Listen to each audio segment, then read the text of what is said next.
Zoom, zoom, zoom. Ta-da! Ooh, ah, uh-oh. Zoom, zoom, zoom.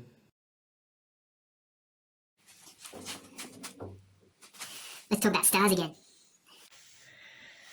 So let's have a look at this light here. There's a couple of ways that we could change how bright that looks to our eye. One way is I could just lift the camera up and make the camera go towards it. Here we go. So the distance that we are from the light changes how bright it looks to us.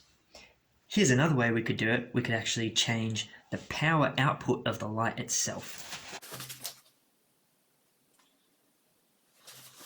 So changing the power that's coming out of the light changes whether it looks bright to us or not as well. Stars are a bit like this. When we look at stars, some of them are brighter, some of them are dimmer.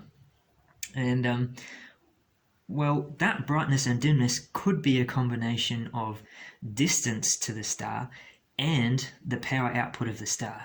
So we've got to have a bit of a puzzle on our hands if we're astronomers to work out, is that bright star bright because it's close, or is that bright star bright because it's got a big power output? And, you know, what combination of those is it? There's some technical words attached to this.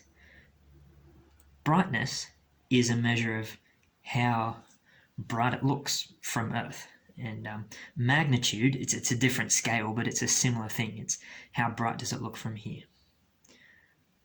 There's two other words. Absolute magnitude is a measure of how bright would it look, a set distance from it.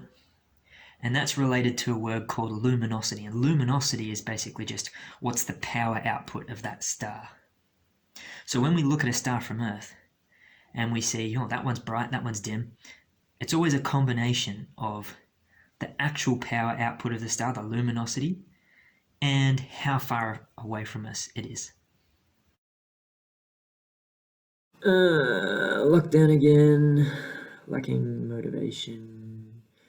Need some more space. Space.